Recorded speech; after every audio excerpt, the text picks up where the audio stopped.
This is super awesome.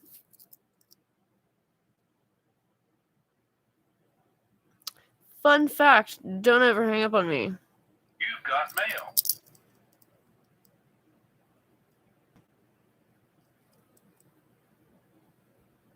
Hope there's no bugs crawling around in it.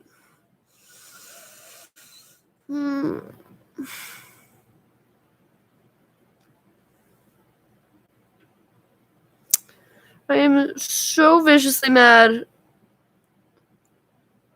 that I forgot everything I was supposed to be doing. This fucking thing in my tooth. I can't handle it. Huh?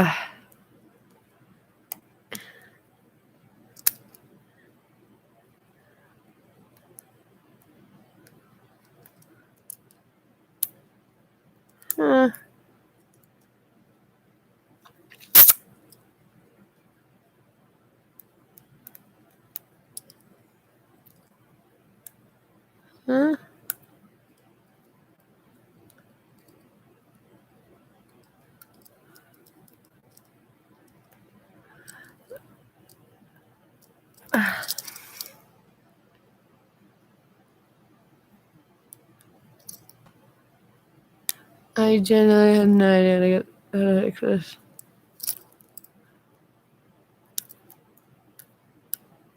Ah!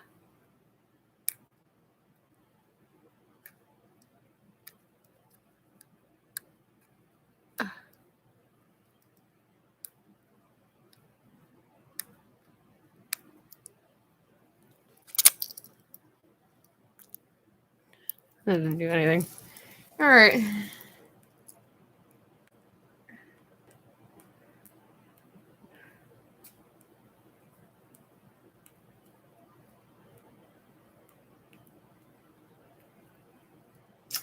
You just always know how to put me in the best fucking mood, really.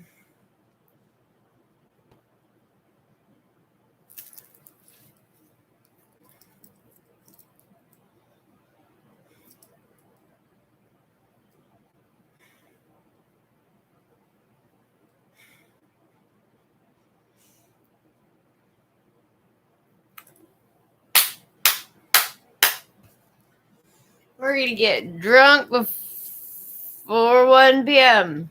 That's my goal for today.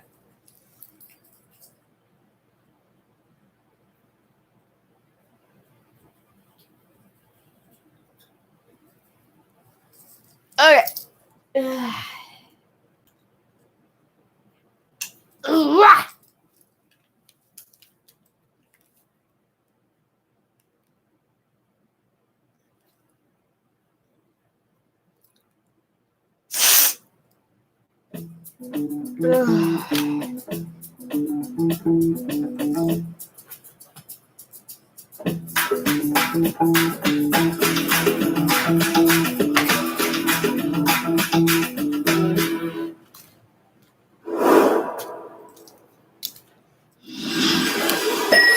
Comment je fais pour nettoyer la trancheuse?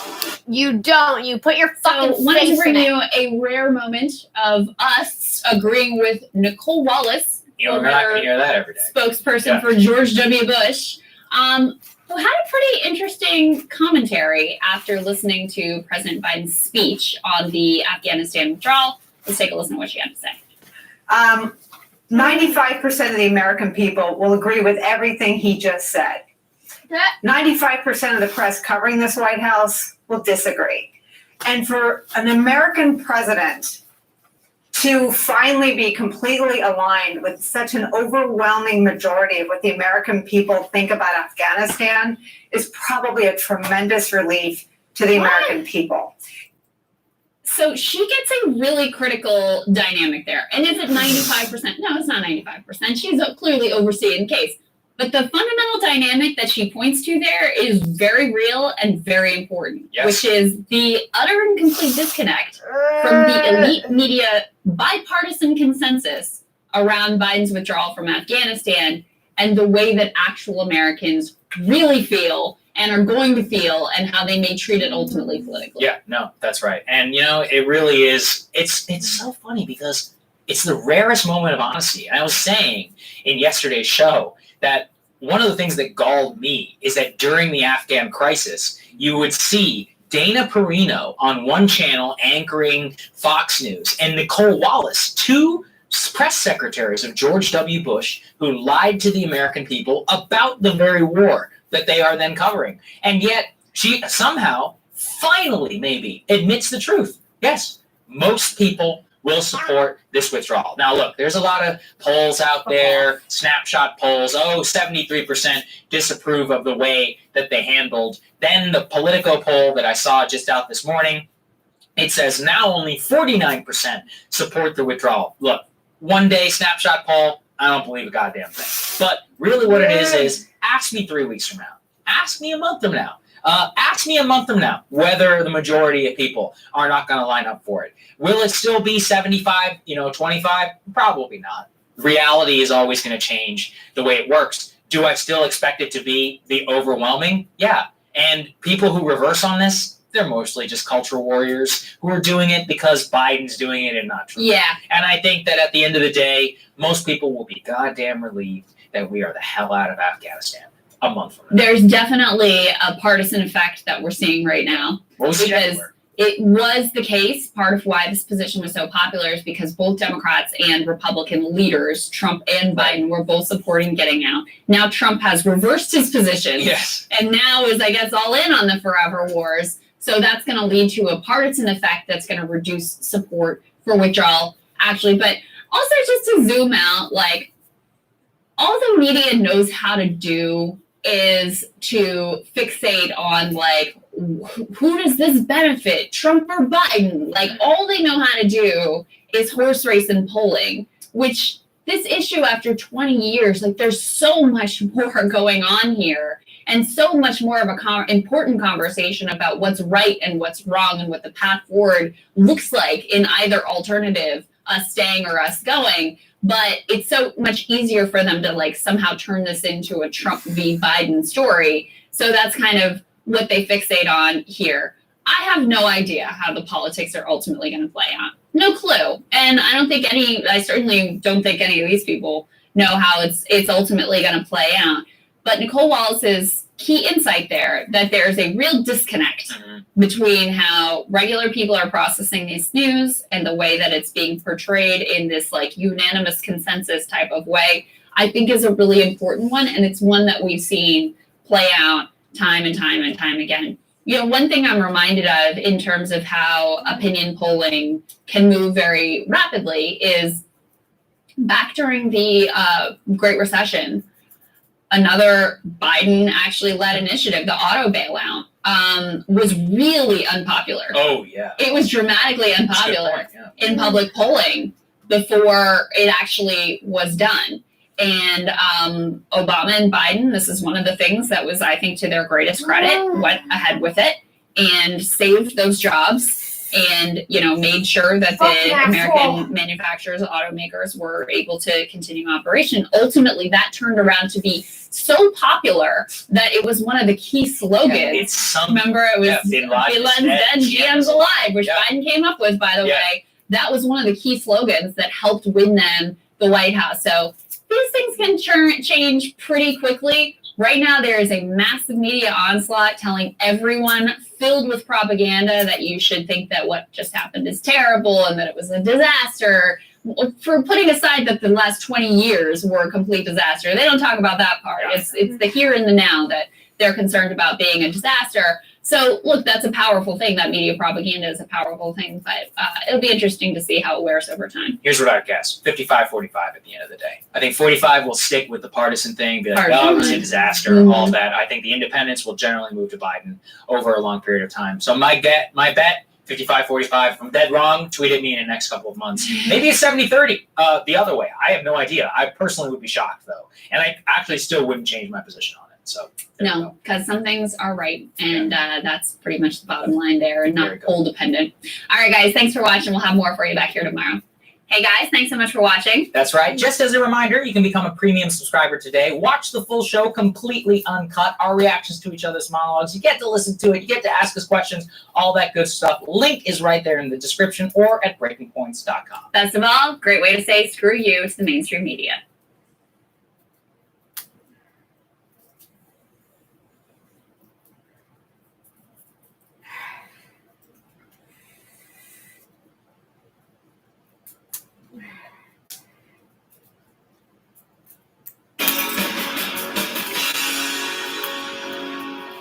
We're going to look at Obamacare. Basically, the opposite of this photo, which is more Obama don't give a fuck. 2 weeks ago, we devoted around 20 minutes to Republicans' efforts to repeal and replace that bill. And the reason we have to talk about it again tonight is this. Breaking news overnight. Republicans revealed a long-awaited replacement for Obamacare. House Republicans roll out a revamped health care plan. It is finally here. Oh, yes, the Republican plan to replace Obamacare is public.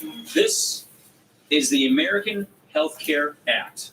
Yes, it's finally here, the American Health Care Act. You may not have wanted it. It looks awful, but it's here anyway. Try and think of it as the legislative equivalent of Pirates of the Caribbean 5, The Curse of Johnny Depp getting divorced and needing the money. And as will be the case with that movie, the early reviews of this thing have been rough. This thing is probably dead on arrival. Conservatives hate their bill. I promise you, Obamacare Light, dead on arrival. It seems dead on arrival. It's dead on arrival. They're calling it a sticking pile of garbage. They're Well, calling that it was dead one. on- That was They're one. calling it dead on arrival. Yes, much like the life behind Melania Trump's eyes. The AHCA looked dead by the time it was introduced in Washington. And there is no doubt the bill got enemies quickly. The American Medical Association, the American Hospital Association, the American Nurses Association, and the AARP all immediately came out against it. And even people you would presume would be happy about the repeal were not exactly thrilled. Let me show you what was the front page of Breitbart this morning. Freedom Works opposes Speaker Ryan's Obamacare 2.0 plan. And I don't think, Selena, they mean that in a nice way. Yeah, I don't think they do either. I'm pretty sure they mean it in the sense of Ryan is a beta male snowflake who needs to save space for his conservative bill kind of way. Essentially, it seems people on both sides see the AHCA as just being shitty Obamacare. The way Old Navy is a shitty version of The Gap. And the way Easter, let's be honest, should really just be called Shitty Christmas. Only 1 month till Shitty Christmas, everyone. What are you asking for? It better be a basket full of beans, because that's what you're getting. But here's the thing. This bill is not actually dead on arrival. There is still a chance it could become law. So given that, we need to take a look at what is actually inside this thing. And let's start with one of the big changes. As we anticipated, it gets rid of Obamacare's insurance tax credits, which are based on many factors, including income, and they've replaced that with a flat tax credit based on age. Here is how it works. The proposal provides tax credits to help pay for premiums. Someone under the age of 30 would get $2,000. Someone 60 and older would get $4,000. Okay, so the older you get, the more money you get. So that's easy to understand. Think of it as the exact opposite of being a woman in Hollywood. Now, as we discussed 2 weeks ago, the key question here is, do the size of those credits sufficiently cover the actual cost of health insurance? Or are you left like a middle-aged man in a thong, horrifically undercovered? And to help answer that question, I'm sorry, can we just take that down? Thank you, that's much better. To help answer that question, the Kaiser Family Foundation made a tool showing you how you might be impacted by this new bill. Based on your age, income, and location. It's like a choose-your-own-adventure game for a very specific type of child. If your kid likes Caillou, he will love this interactive map of tax credits from the Kaiser Family Foundation. So let's say you live in Woodward County, Oklahoma. You're 60 years old and you earn $50,000 a year. Under Obamacare, you get $13,350 towards insurance. But under the new bill, that will drop down to just $4,000. That is over 2/3 less. And it's not one of those 2/3 decreases that you barely notice, like when Robin and Barry of the Bee Gees died. I'm kidding. Barry is fine. Robin and Morris are dead. Or are they? The point is, they are. Although, to be fair, I have no idea. You don't either, and I don't see either one of us Googling it anytime soon. But that is really just one example.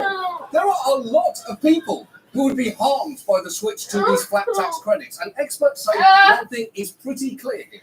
Those who are lower income would be particularly hurt. And that is before we even get into Medicaid, the program that largely provides healthcare to poor and disabled Americans, because that is where this bill gets really vicious.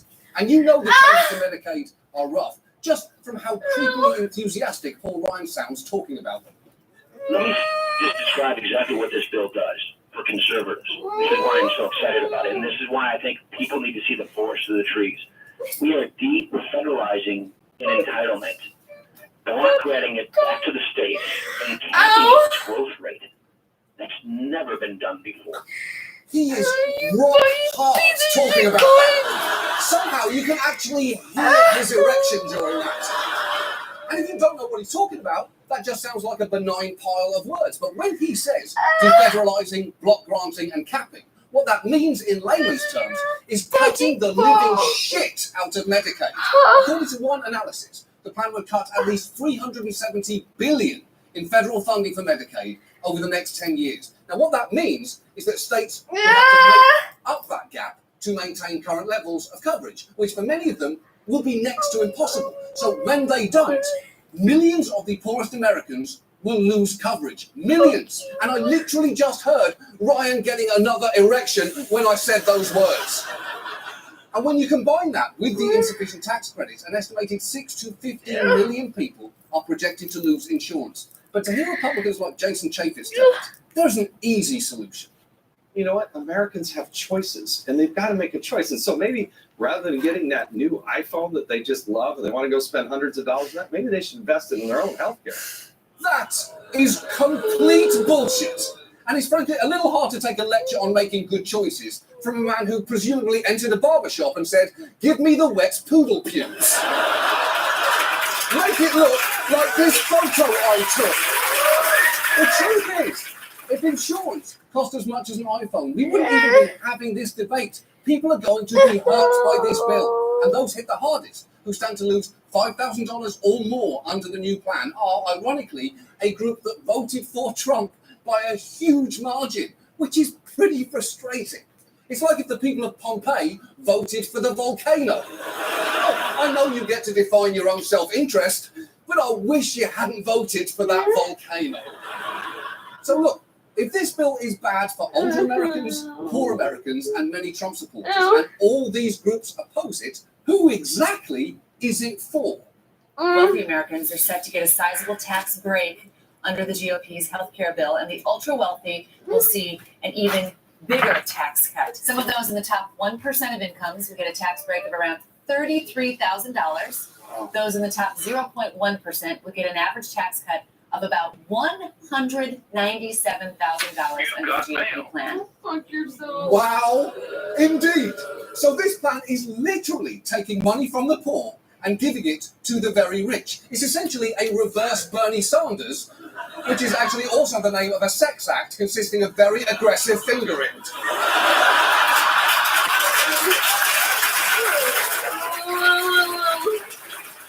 And it is not just liberals uncomfortable with this idea. This week, Paul Ryan paid a visit to Tucker Carlson's second chance attempt at his own TV news show with Tucker Carlson and found himself under attack. Kind of a hard sell to say, yeah, we're going to repeal Obamacare, but we're going to send more money to the people who've already gotten the richest over the last 10 years. I mean, that's what this does, no? I'm not a leftist, it's just that's true. I'm not a leftist, that's true. Ryan's plan is so harsh, it just caused a 47-year-old boy man in a bow tie named Tucker to worry about seeming overly sympathetic to the poor. And before you point out that Tucker Carlson isn't wearing a bow tie, he is, just not where you can see it. And it is not just Tucker here. Stop playing me the same shit over and over and over. Shit, I'm fucking 10 years ago. Fuck.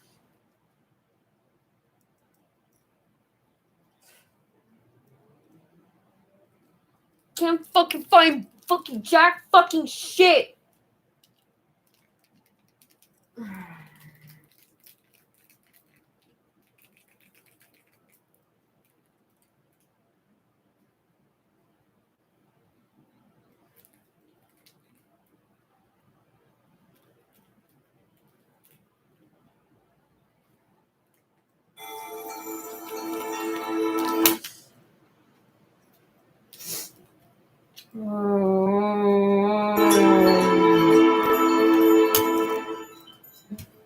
A beggar had been sitting by the side of the road for over 30 years. One day, a stranger walked by. "Spare some change," mumbled the beggar, mechanically holding out his old baseball cap. "I have nothing to give you," said the stranger. Then he asked, "What's that you're sitting on?" "Nothing," replied the beggar, "just an old box. I've been sitting on it for as long as I can remember." "Ever looked inside?" asked the stranger. "No," said the beggar. "What's the point? There's nothing in there." "Have a look inside," insisted the stranger. The beggar managed to pry open the lid. With astonishment, disbelief, and elation, he saw that the box was filled with gold. This parable lays out the very essence of human suffering. We are always looking externally for answers to our problems, for validation, for security, for love, but everything you will ever need can be found within. The solution to all suffering can be found inside our mind, because our thoughts are the cause of all suffering. In life, discomfort is inevitable, but suffering is a choice. There are two types of suffering. One is fear, which derives from our thoughts of the future. What awful scenario might play out? The other is psychological pain, which is derived from negative thoughts of the past. Fear and pain do not live in the present moment. They need our thoughts of the past or future to keep us locked in a prison of the mind. The key to end suffering is to stop thinking. This may sound simple, but have you ever tried to stop thinking? For most humans, this is surprisingly difficult. Don't believe it? Then go ahead. Give it a try right now. No thanks.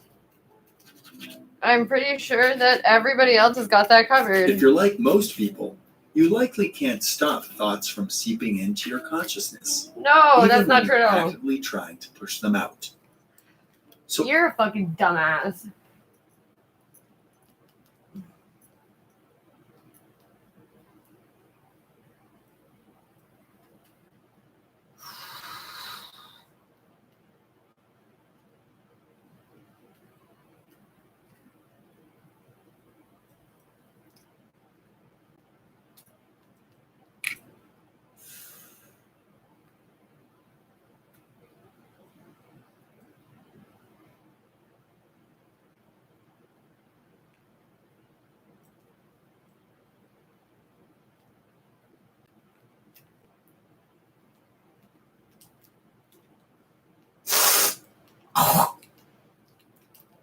Fuck Quebec. This place is fucking bullshit.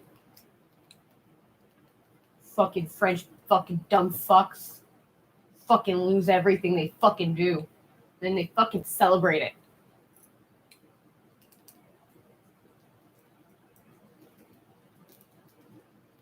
Fucking French separatist fucks. Fucking racist pieces of shit.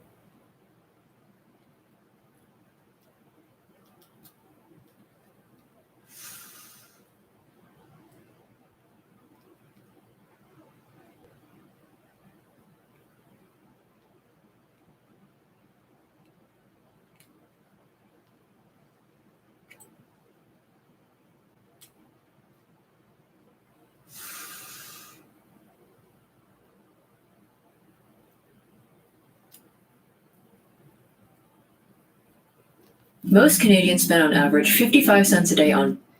Well, apparently that's all you also spend on fucking advertisements because you can only afford one. For all of Canada. Anything related to Canada gets the same fucking ad. Want to continue doing business. We want people to be safe, and if these are the measures that need to be done and to be put in place to continue things going and not have us go back into some sort of lockdown or, sort of impede our business further than it already has been, we're for. Quebecers will have to start showing a proof of full vaccination before entering a bar or gym as soon as September 1st. This is a part of the government's effort to help businesses stay open amidst worsening COVID cases in the province. To be honest, I don't really know how I feel about that. I knew it was coming. And I've been having that talk with my clients since then. And I mean, I have, let's say maybe more than 50% of my clients that are vaccinated. But I mean, and the other half, or more or less, won't be able to come to the gym if they're not vaccinated. And I don't know how I feel about telling them. How do you feel about losing your customers? To come to the gym. Some owners feel the proof of vaccination requirement won't have any negative effects. I don't think it will turn people off. And I All think you're gonna be. the same What are you people that were talking turned off about? to begin with will probably stay in that mode. for a Because little bit people more, aren't right? So protesting? I don't. Will it drive In the business up? thousands? I don't think so either. I think this point, this is more of the government putting some steps and some pieces in place to allow us and the community at large to continue onwards. The good news behind this is that the Econo Fitness gyms will stay open and we don't have to live with any lockdown anymore. No, So instead it you gives have a to live with perspective of mandatory being staying vaccines, open, you and it's fucking thousands of- nutcase. Hundreds of thousands of members that will be able to access their gyms in the next few months. And also it's 750 employees that will stay at work. So this is the good news behind this vaccination passport. While others Yeah, but the fear people it who are will put a working strain on don't have to. business. And it's been rough for us for the past couple of years, and I feel like that's another like roadblock that we're gonna get. Obviously, but at For a the same fitness time, center, we can't judge imagine how people it's been who hard get for the you. vaccine, so I mean, it's Basically, all it's anybody ever hard for us, fucking needs to obviously. talk about. Hopefully, it will convince I some went to the people gym. Me and get all my the friends are vaccine. going to the gym. We've been friends since studying in elementary The school. government's pilot project to Because test out the we new don't have technology anybody else in the that will world be that used can when fucking handle requiring being proof of around us. vaccination. The gym says it hopes to provide feedback through the project. Here's on an August idea. Go 17th for a and fucking 18th walk. between 3 p.m. and 7 p.m. As the pilot project, it's on a voluntary basis. So the member that want to participate in the pilot project will be welcome to bring their QR codes, and we will be supplied with the technology by the minister to scan the QR codes and try fucked, the man. apps and the technology around the vaccination passport. In Montreal, Brittany Enriquez, City News. Most Canadians spend on average 55 cents a day Holy on bank fees. shit, That's you guys over are $200 fucking a year. relentless.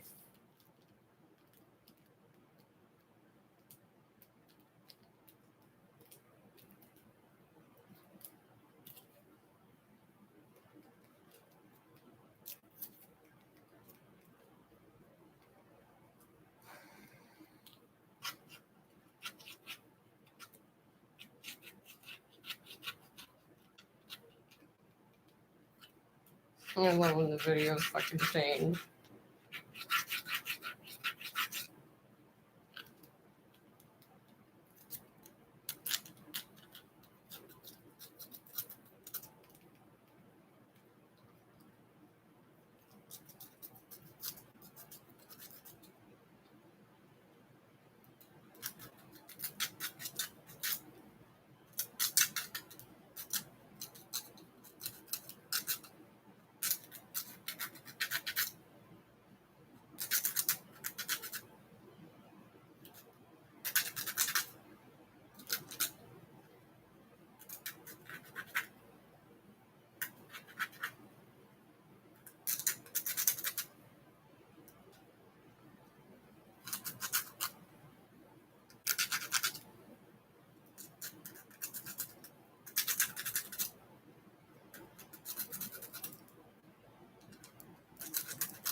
Most Canadians spend on average 50.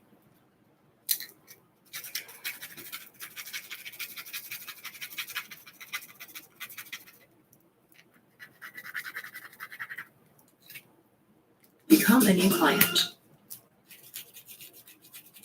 All that money to put in the fucking bank. Oh, right. TD took it all already. That Quebecers have gone on vacation off. over the past Don't few weeks. I care. understand as well that the summer is not over. We had some nice weather last week. And Quebecers don't want to hear about the pandemic, but the virus is not going on vacation. And unfortunately, we can see a situation, especially with the Delta variant. What is happening, especially with people who are not vaccinated, the variant is much more contagious. And when people get it, the chances of going to the hospital are greater. So we find ourselves in a situation where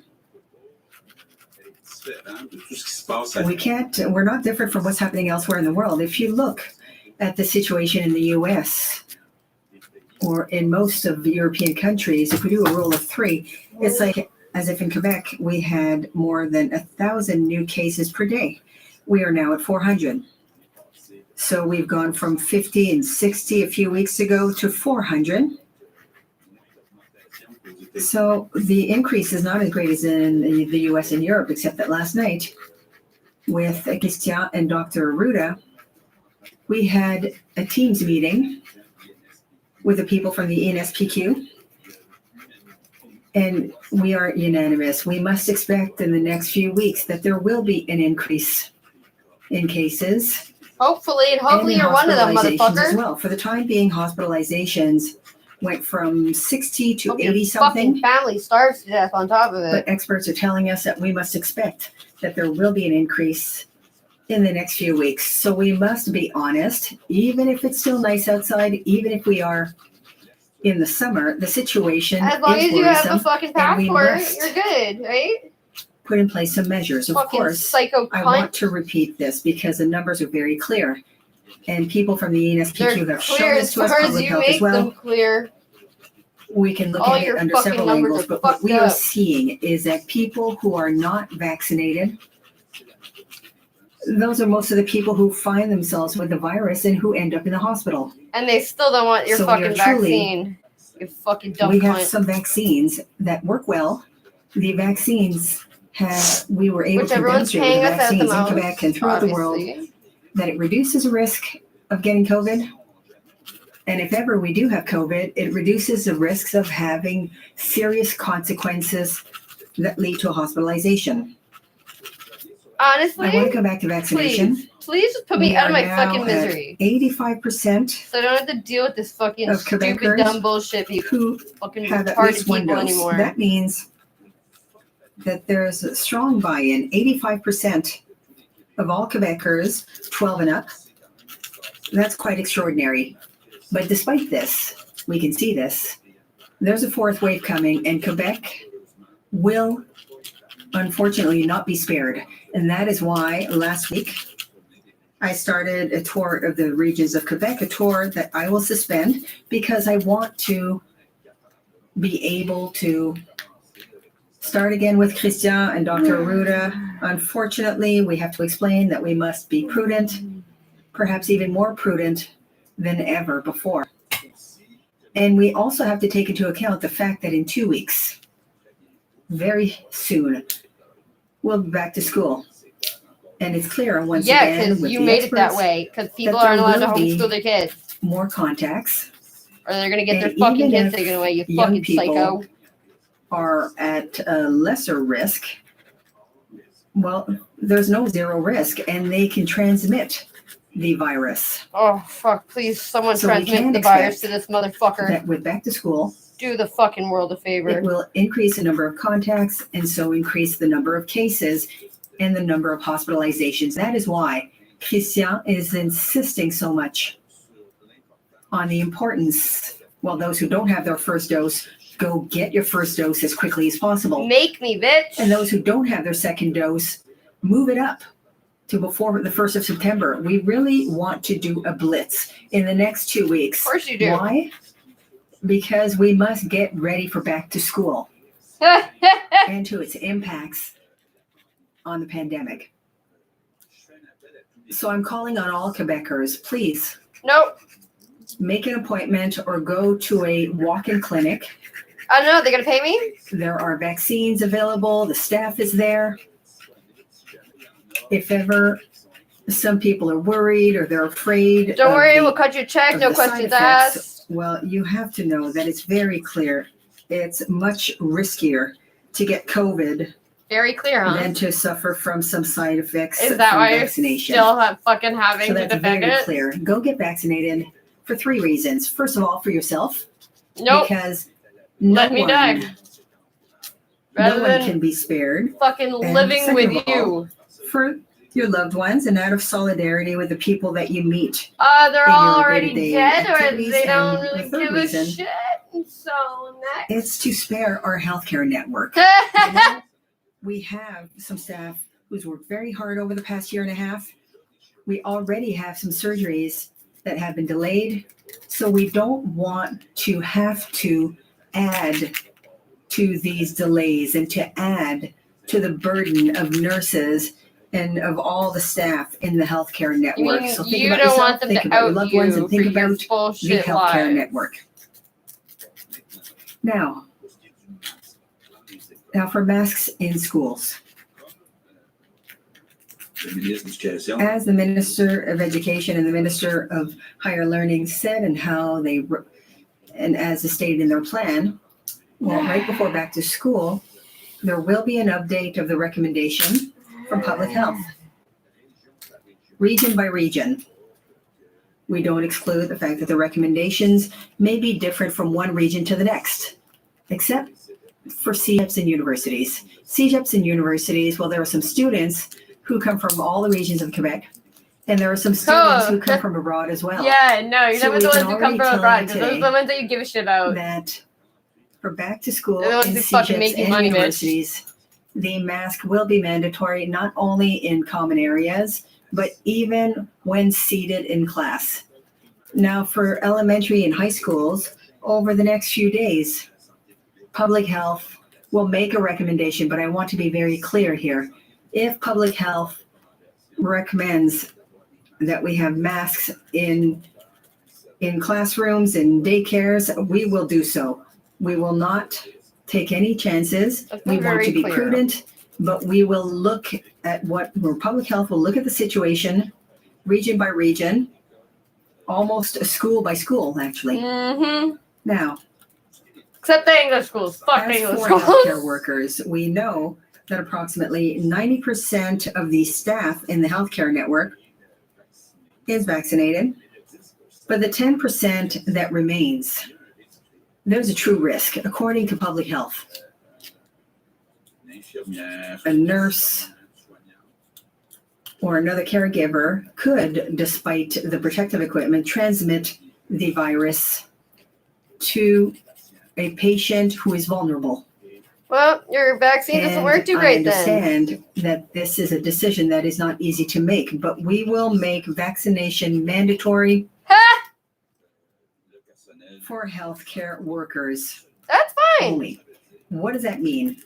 Well, teachers, other employees of the government of Quebec, of the networks of the government of Quebec, for the time being, we don't have the intention of making the vaccination mandatory. It's not a decision that is easy to make. That is one of the reasons What are you why talking about?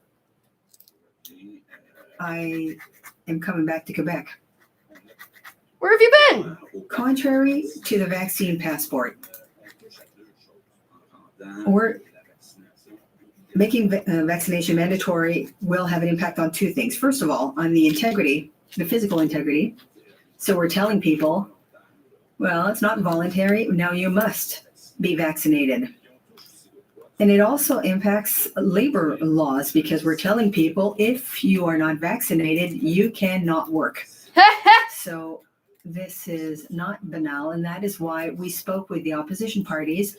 And as of next week in the Parliamentary Commission, we want to be able to hear different groups, different people. We want to have a consultation, a discussion, a No, you debate fucking don't. on mandatory vaccination. There's gonna be no From our point of debate. view, It's gonna be with all our your proposal, people. You and got with to the say what you teachers want. and other employees, state employees who are in contact with citizens. So I'll end by telling you, I understand that this is not the news that we wanted. I would have liked to continue to do my tour of the regions and to meet Quebecers, but the fourth wave is here. It is strong. The Delta variant is very contagious, and there's a true risk when it comes to hospitalizations and deaths.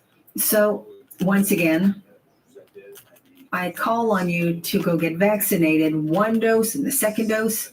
If you know people who are afraid and don't want to get vaccinated, I invite you I'm not afraid. I'm to just try not with them fucking to a meet a nurse or a sheeple. doctor, a pharmacist, an expert, Yeah, did not help. so that you Don't can believe them, answer 'cause guess their what? questions They don't and make address the their vaccine. concerns.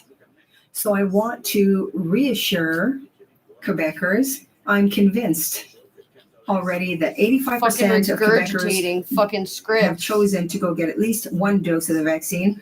That is Probably an fucking action Trudeau's that team wrote for protects them. in large part, this 85% of the population.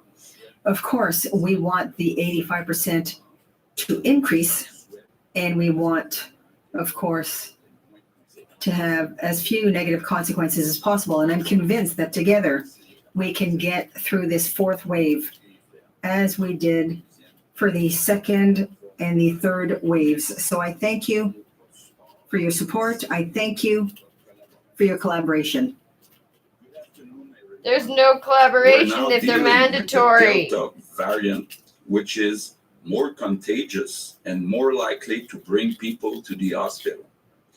The situation is worrying, but we do know that vaccines work very well in preventing people from getting COVID and in keeping people out of hospitals. Vaccination is going well in Quebec, No, but the number of can't contacts do it. will increase with the I can't fucking do it. I really want to be informed. I do.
Sucks. What is going on, everyone? Chris Vincelli here, and welcome to my YouTube channel. This is the YouTube channel that discusses personal development, finances, and everyday life experiences. And in today's video, I'm going to be speaking to you guys about why living in Quebec sucks. That's right, living in Quebec does suck. It sucks.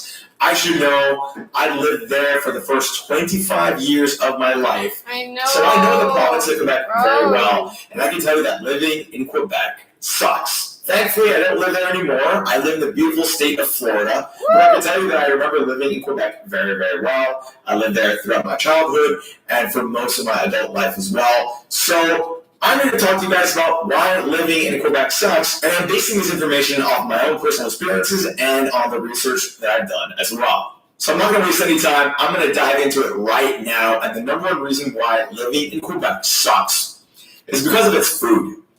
Okay, I know you guys in Quebec love Quebec food. Yes, it is distinct, it is quite rich, and it is quite good. But Quebec food is going to kill you faster, okay? It is so unhealthy. From poutine to meat pies to sugar pies to mayo ham, that stuff is going to kill you really quickly, okay?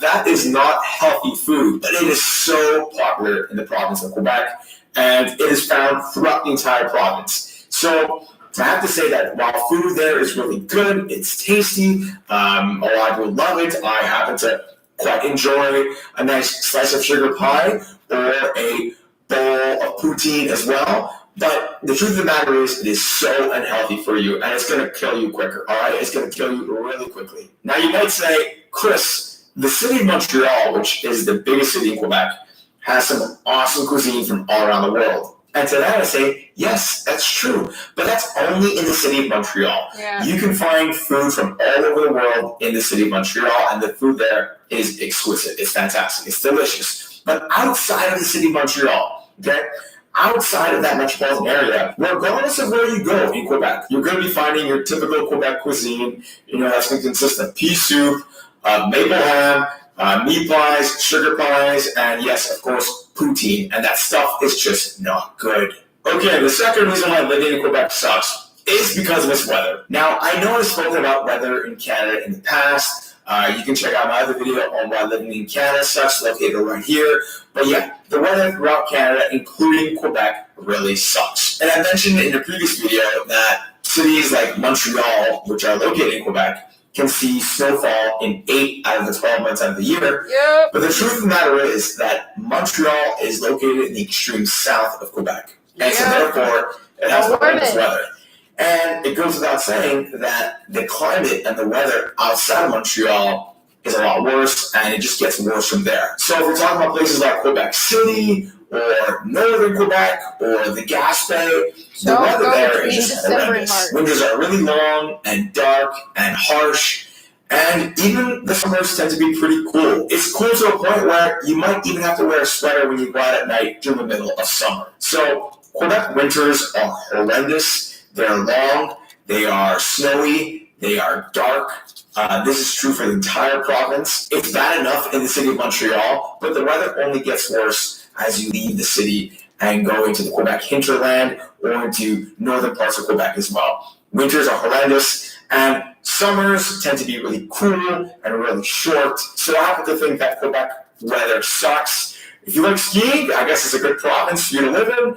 But aside from that, if you're like most people and you enjoy some warmth in your life, Quebec absolutely sucks for that. All right, and the third reason why living in Quebec sucks is because of the French. Now, I'm not talking about French Canadians. I'm not talking about the French people. I actually love the fact that we have a corner of North America where the main language happens to be French. Quebec is a predominantly French-speaking province, and I admire the fact that people in Quebec were able to preserve their French language on an English-speaking continent for hundreds and hundreds of years. I admire that. I think that's awesome. And I love the fact that I grew up in Quebec in a bilingual environment where I was able to speak English and French on a daily basis. That's not all I'm talking about. What I am talking about is those annoying and, quite frankly, regressive language laws that forces French upon society in general and forces French on people that might not be French Canadian and don't have much of an interest in learning French. Here's what I mean by that. First of all, Quebec has a language police that enforces the supremacy of the French language. So we have people literally roaming the streets, ensuring that signs are in French and that businesses are operating in French. And quite frankly, that just sucks. You know, if you want to put up a sign, the French words need to be twice the size as the English words. And if you want to open up a business in Quebec, your business has to operate in French, and you need to demonstrate that your business is indeed operating in French whenever the language police and inspectors come and inspect your business. For me, this is just totally draconian, totally regressive, and I think it's illogical to have these very harsh language laws, especially when you have a French-speaking area located in a predominantly English-speaking continent. let's face it, let's be honest with ourselves here. North America is mainly English speaking. In fact, the world's lingua franca is English. And it makes no sense to have businesses operate in French when chances are people that they're going to be working with around the world are going to be speaking English with them. It makes absolutely no sense, and I feel that it holds Quebec back, especially when it comes to its economy. Speaking of Quebec's economy, the economy is the fourth reason why living in Quebec sucks. Quebec has the second largest economy in Canada, but that's only because it's the second largest province in Canada. In reality, its economy is not very competitive, especially when you compare it to other provinces. If you take a look at this list down here, Quebec's GDP per capita is pretty darn low. In fact, it's below that of Manitoba's, and it's just above that of some of the maritime provinces in Canada. So Quebec's GDP per capita is not very high. It's not a very productive and competitive province economically, and that I have to say is in large part due to its language laws, its language police, and its separation threats from a couple of decades ago. So Quebec's economy does suck. You do have several industries operating in Quebec, but even those industries are suffering at the moment. I'll give you an example. The aerospace industry has a big presence in Quebec, but even the number one player in the aerospace industry, Bombardier, had to sell its commercial aviation business recently because it wasn't performing very well. Aside from that, you have the financial services industry that has a pretty big presence in Quebec. But even so, most major banks in Canada are not headquartered in Quebec. They're not headquartered in Montreal. They're headquartered in Toronto. There are some financial institutions that are headquartered in Montreal that are headquartered in Quebec, but they tend to be smaller, more regional, and less important globally and nationally as well. I guess one industry that is doing well in Quebec is the multimedia industry. I know that Electronic Arts has a pretty big presence in Montreal, so does Ubisoft. So there are certain industries that do well in Quebec that are performing, but in general, Quebec's economy is not very, very strong. It's not very competitive, and you'll find that other regions of Canada, like Ontario and Alberta and British Columbia and even Saskatchewan, have much more competitive economies when compared to Quebec. Okay, so I'm going to get into the fifth reason why living in Quebec sucks, but before I do so, whether you've seen my content before, or if this is the first time you're viewing one of my videos, go ahead and subscribe to my channel and hit the notification bell so you can be notified every single time I come out with other great and similar content. And if you're liking this video so far, go ahead and smash that like button. It's really going to help me understand what type of content I should keep putting out there. And I'm also on Instagram, so feel free to follow me there as well. Okay, so the fifth reason why living in Quebec sucks is due to the infrastructure. I gotta tell you guys, growing up there, it was really hard to get around sometimes. I felt like the province of Quebec was always repairing or maintaining some sort of highway or bridge, and that's completely fine. I understand that highways and bridges and overpasses need to be maintained, but I feel like the province let the infrastructure crumble to such an extent that when they need to repair or replace some sort of highway, it takes years to do so. And you hear stories all the time of bridges and overpasses collapsing. I can think of a couple incidents in the last few years where bridges or overpasses or pieces of overpass have fallen down onto motorists below, and the infrastructure in Quebec is just not that great. Not only does the province let the infrastructure fall into such a state of disrepair where they need to completely deconstruct everything and rebuild from scratch, but I feel like they're always doing so, and that makes getting around cities like Montreal really, really difficult, especially when highways and bridges and overpasses are closed due to repairs or maintenance or reconstruction. Alright, so the sixth reason why living in Quebec sucks is because of its taxes. Quebec is such a heavily taxed jurisdiction. The amount of taxes that you have to pay living there is astronomical. Let me start with sales tax, okay? The sales tax in Quebec on non-essential goods is 10%, and it doesn't end there, okay? That's just for sales tax. When it comes to income tax, your Quebec income tax is higher than anywhere in Canada. Quebec has a regressive tax system where you end up paying more the more you make. And on the lowest income bracket, on your first $43,000 of income, which is the lowest income bracket, you're actually paying 15% income tax on your first $43,000 of income. For the lowest income bracket, that is nuts. And it gets worse from there. And on the amount that you make over $106,000, you're actually paying 25% towards income tax. That's just provincial income tax. That is not taking into account your federal Canadian income tax, which is also very, very high. So taxes in Quebec suck. They're very high. Like I said, you're paying 15% on your first $43,000 of income, and you end up paying 25% income tax if you make $106,000 or more. That's a lot. That's a lot of your money going to the government, and I find it sucks. I find it's horrible. It's one of the main reasons why I moved out of Quebec and I moved to a tax-free state like Florida.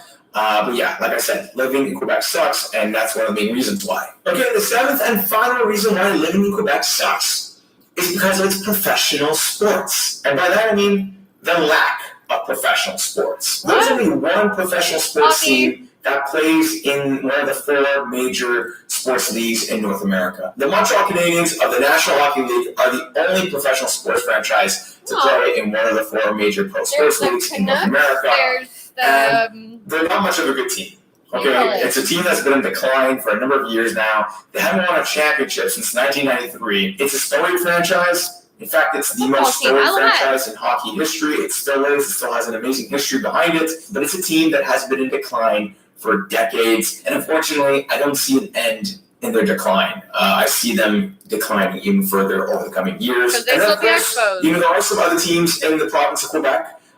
There's the CFL's Montreal Alouettes, but I don't consider the CFL to be a top pro sports league. And there's also the Montreal Impact of the MLS. The MLS is a great league. It's just not one of the bigger ones in North America. It's the fifth largest, and it is growing. But the Montreal Impact, again, have not been a very successful franchise in MLS, and I feel that the province of Quebec definitely has a lack of professional sports teams. There used to be other professional sports teams based in the province of Quebec. Montreal used to have a baseball team called the Montreal Expos, but they moved down to Washington, D.C. in 2004. And Quebec City had a National Hockey League team, but their team, the Quebec Nordiques, moved down to Colorado in 1995. So there's definitely a lack of professional sports in the province of Quebec.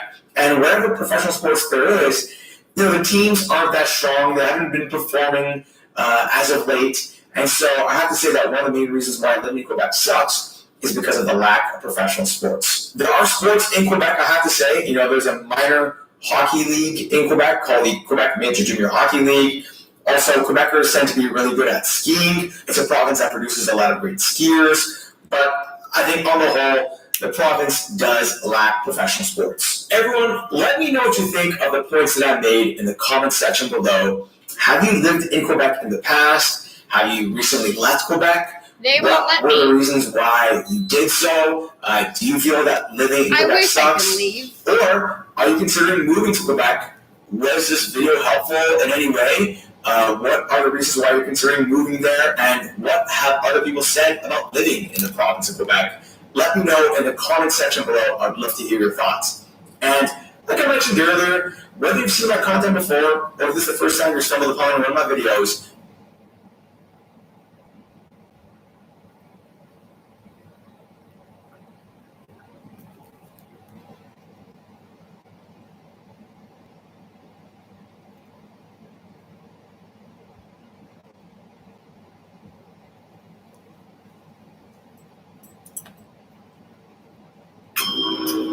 Oh, she's the big bad wolf that comes to get you when the time is.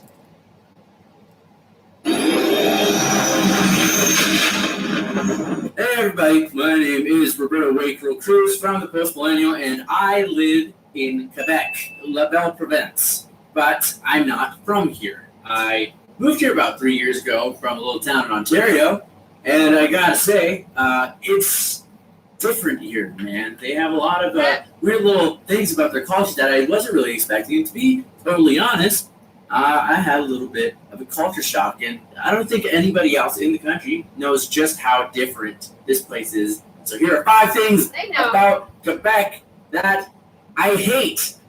One thing I was expecting was, of course, the French. I knew very little French, basic kind of Canadian education level of French, and geez, man, the language is is brutal. I mean, it is not particularly easy to learn. It doesn't even sound nice over here, really. I mean, when you listen to French from across the pond or from France, it sounds like anything they say is a piece of poetry. But over here, it kind of sounds like a child falling down the stairs with marbles in his mouth. I mean, it's really quite difficult to pick up. And the people are mean if you don't know French, which means a lot of people, English speakers like myself, end up confined in little enclaves like around Saint Laurent, and bars that I frequent all the time tend to be fully English, but it is almost like being a second-class citizen in your own country, which is not only disappointing, it's actually very frustrating.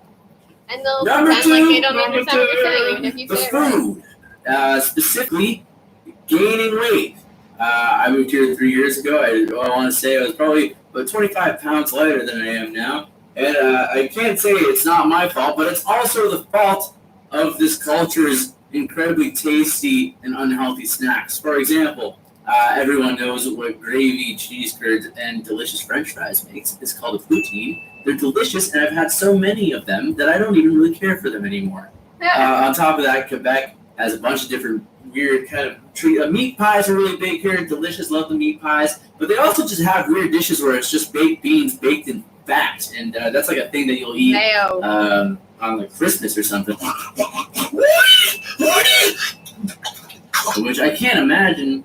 I've never had it. I can't imagine that being any good for you. The pretty difficult part here too is that it's very cold, which means that I can't leave the house for 6 months, so I'm never going to go to a gym. And getting to that, number three is the cold. And let me tell you, I don't know why I moved here. The cold takes up about 5 to 6 months of the year, and I'm sure a lot of Canadians out there can understand the struggle that I'm going through. But the cold here is different. Montreal is an island. We're surrounded by water, Lightning cold. which means we get these cool, bitter winds that destroy your soul first thing in the morning. You wake up, you look at your doorstep, and I like to describe, you wake up in the morning, it's kind of like an egg on a pan, you want to get the egg frying a little bit, but as soon as you walk out that door and you feel the cold that hits your bone marrow, everything stops, and you wonder why you ever left your sweet, warm home in Ontario. Number 5, the roads. Baby, the roads. Slipping, sliding, swerving, and smashing. Now, look, I'm not a driver, but I do bike sometimes, and that's a little bit easier. You just kind of across the city, you ignore traffic lights. I can already feel some of you disliking this video from here, but oftentimes you don't really need to listen to the rules. You can but when I am in an Uber, there is so many times in my life that I sit down and we're going down the road and I just see a pothole coming, and I look at the Uber driver and he just is ready to receive it into his body. You can hear him, and all of a sudden just a disappointment radiating through the car that makes you feel like, why can't they just fix that pothole? Why can't they just fix the fucking pothole? It doesn't look very deep, but I can tell it's ruining suspensions everywhere. Number 5, the taxes. Now, I know all my Canadians out there can definitely sympathize with me here, because we all go through a similar type of pain every couple of weeks when we get our paychecks and see that the government has gone ahead and taken their fair share.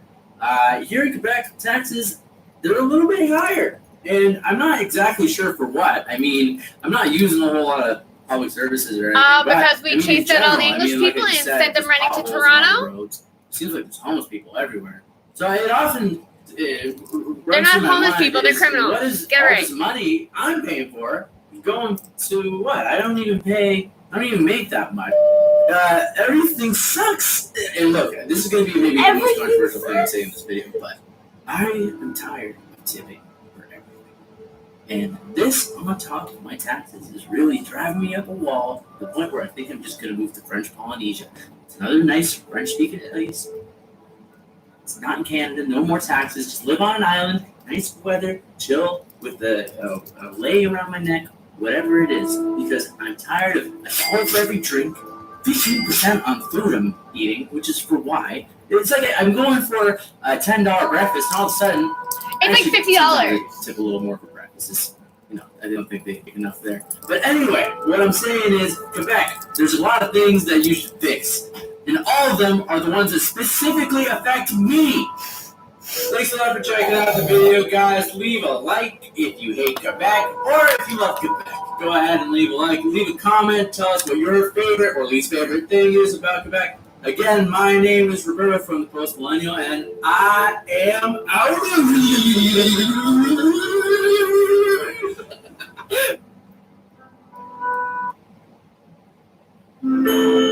I'm on my way to that health retreat. Welcome to Tranquil House. We're gonna get you out.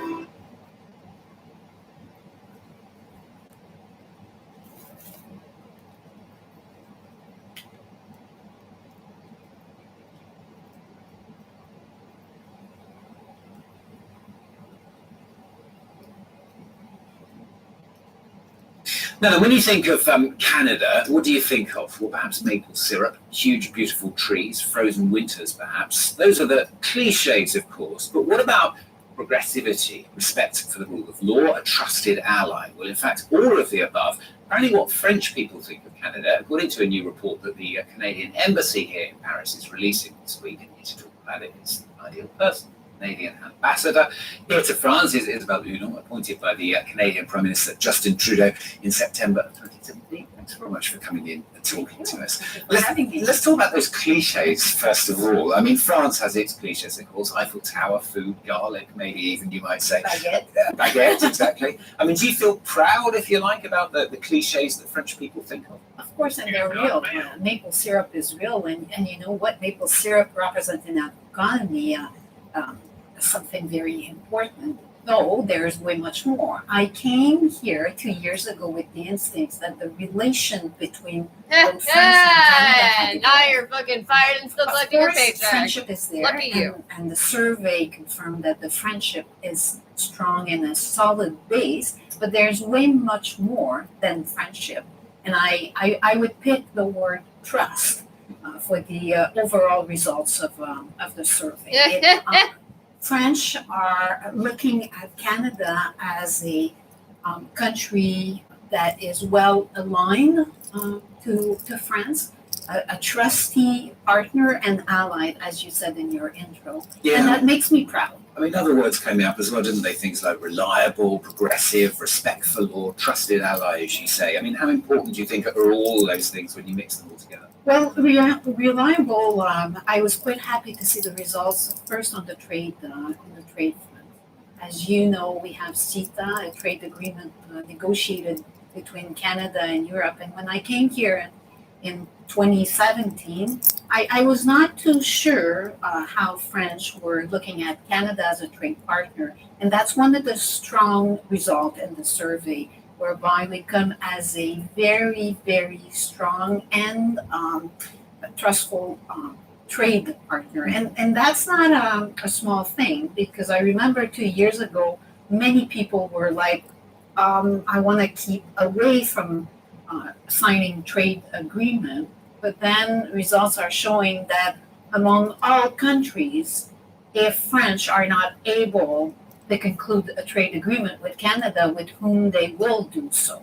And results are showing that they're pretty proud. Like, all results are above 80% of French thinking positively about Canada. And one result that makes me smile Yeah, is because you're fucking franchising the whole fucking country. Love Canada as much as they do love their own country. Oh, Where that's pretty good. head Yeah. with France, Canada Okay. as a loved country. Yeah. I mean, talking about trade deals, obviously Not there's been anymore. so much in the news recently killed about all the trade deals, fucking particularly native babies. involving the US and China. But I mean, that whole need for trade deals, you see that very much as part of a way forward that's important. Well, it is. And first of all, Canada has realized in the last few years that to be too dependent on one trade partner, that ain't a good strategy. And I'll make you smile on this one. But also, when we look at numbers, trade numbers between both Canada and France, we're not doing enough, and we should do way much more. France is doing with Canada what they do with Germany in less than a week, and the same for us with US. So there's a lot of potential. The trade agreement that was negotiated with the EU is one very progressive. And it's not only about tariffs and prices, it's about respecting environment also. It's one of the major concerns whereby those trade agreements, are they respecting way much more than the price on goods and services. So we're pretty proud of that agreement. And numbers are showing now after 18 months that trade is growing. And you know what? More rapidly on the French side than the Canadian one. Good for you, obviously. Of course, language is important as well, isn't it? I mean, particularly Anglophones perhaps forget about the fact that 20% of Canada's population is French-speaking. How important is that for the? Do we really forget that we speak French in Canada? I think a lot of people do, actually. Well, but you're right. It's a bilingual country. Of course, in Quebec and a few other provinces, you have majority of people speaking French. And doing business with Canada from a French perspective, that helps that there's no language barrier to start with. Quebec can be the first door to Canada for French exporters. And I also say that Canada is a door to North America. All these facts and figures and words that we've mentioned, I mean, why did you do this survey in the first place? Because, I mean, reading it, you can sort of see why you would do it, but at the same time, a lot of it's sort of fairly obvious. Well, first of all, I come from the private sector, so numbers and facts for me are quite important. And I came here 2 years ago with instincts. I was more and more convinced that my instincts were right, but I wanted to put numbers on those instincts. And also, we did a survey 15 years ago, and I wanted to see the progression. And we've seen a net progression. Canada is being recognized now for technology and for green technology, whereby 15 years ago we were known for maple syrup and other cliche, as you mentioned. So I wanted to have facts and not only instincts. Does that come from your business background as well? It is. I would say that it comes from my business background, but also my curiosity on making sure that we speak not only the right language, but that we present ourselves in front of a country like France with the right mental setting. I wanted to talk as well about women's rights. I mean, you've won awards for your work in women's rights. We're, for example, a member of the federal government's advisory council created to promote the participation of women on corporate boards. So much has changed, but how much more do you think needs to change? There's way much more that needs to keep on changing, and we need to keep on acting so that the change happens faster. I've been an activist for this cause for the last 20 years. I thought moving into my diplomat career that I would need to put on hold a little bit of this activist. And you know what? As soon as I arrived in France, my reputation followed me, and I'm very much involved. And I do think that we need to keep the conversation happen. And we need that conversation to happen so that we act on this and not only lobby for more parity, but that we act on a daily basis in favor of gender parity. And here my position is that we need to bring women in society in leadership roles so that we can have that great complementarity between men and women. I'm not one saying that it should be women all over the place, but we're 52% of the population, and we have the right to have our share of leadership, education, and way much more. Okay, I'm sure it's something we will continue to pursue as well. Thanks very much for coming in and talking to us today. That's Isabelle Hudon, the Canadian ambassador. Not anymore. With its powerful digital motor and intelligent heat control, the Dyson Supersonic Hairdryer now features new attachments to style, define, or shape different types of hair for fast drying with no extreme heat.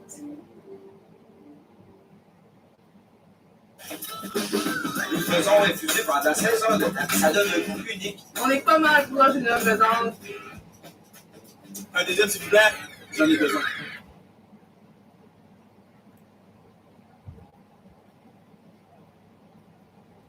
This video alludes to the existence of swearing. Children should be warned. Hello everyone, my name is JJ. So the most controversial opinions I seem to have about anything involve the French people of Canada and the province of Quebec. So a while ago I made a video talking about some of the trouble that I've gotten into over the years, expressing my opinions about the French Canadians and Quebec. And the other day, a famous Quebec YouTuber named Thomas Gauthier made a video. Again with this, fuck.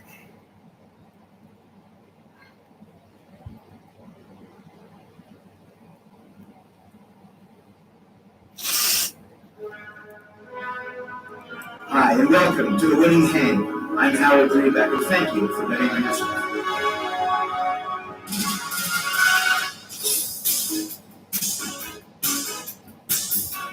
Welcome back, everybody, to another edition of our program we call The Winning Hand, the show about gambling and the world of gambling addiction and all the stories that go with the world of gambling. I am Howard Greenback, and I am a motivational speaker. I am the host of The Winning Hand. I do therapy sessions with people who have gambling problems, sons, daughters, husbands, wives, families, whatever. I speak at schools, give seminars. I am not a doctor. I'm not a therapist. I don't claim to have the clinical approach like most people do in the world of addiction. I don't wear the white coat, the suit and tie. I don't talk down to people. I'm trying to talk with people. I have been there. I've been in the world of gambling and the world of gambling addiction myself. Luckily, I had a great team behind me, and that team was called my family. My family and friends. They believed in me. Many who didn't believe in me have long gone by the wayside. They have their own problems. I came clean to myself, which is number one and paramount in fixing your problem. Coming clean to yourself. I'm ranting, but that's what this show is about. One angry man, and I am angry. And every time I come on the air, I always try and wonder what format do I want? Is this a format where I'm one angry guy about the world of gambling and what it did to me and how it ruined my life? Am I here as a talk show host to try and make this fluffy and warm and fuzzy and make everything feel good? And the answer is I don't know. I'm a bag of mixed emotions.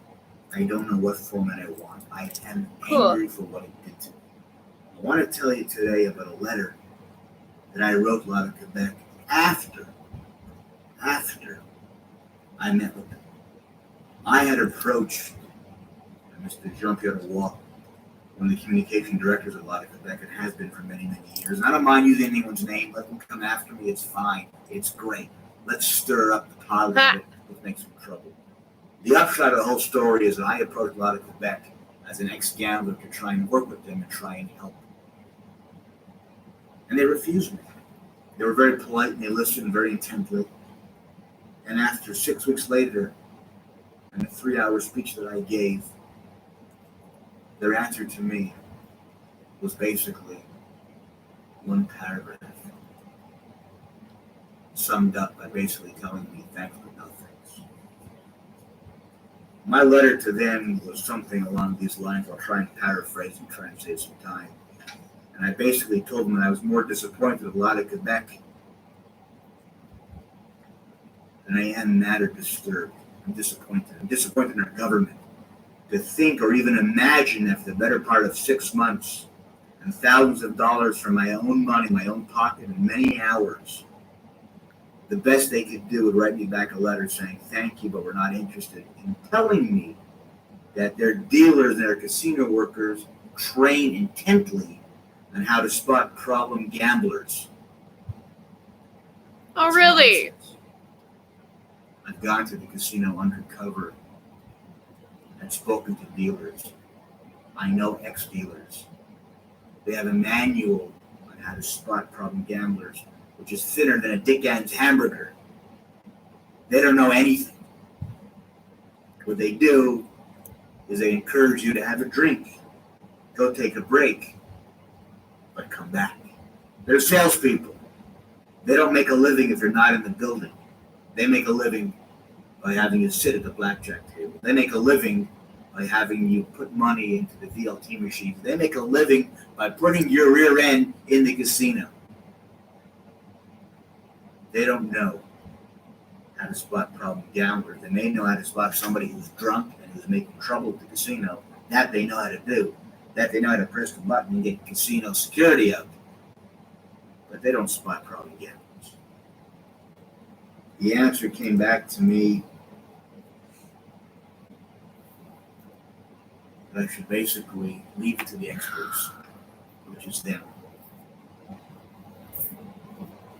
I say no. I say they're the experts at promoting their own business. They're not the experts at helping people in the building. Am I angry? Am I disappointed in our government? Oh, yeah. Do I think much can be done? What are we supposed to do? All we can do now is not gamble as much as we did before and with everything else. What else can we do?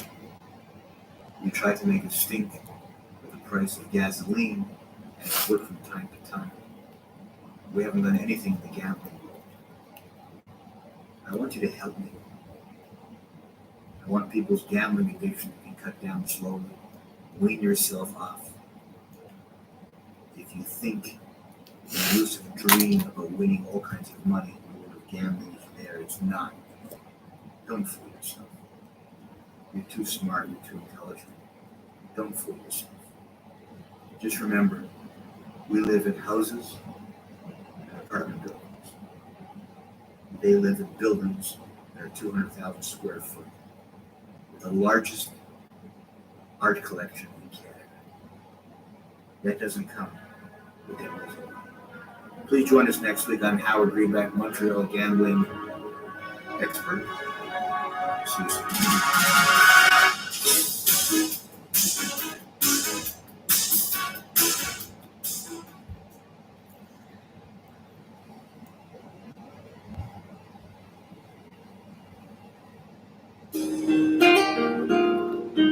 Hi, and welcome to The Winning Hand. I'm Howard Greenback, and thank you for betting on yourself. In a baseball hat, stands in the field with his ball and bat.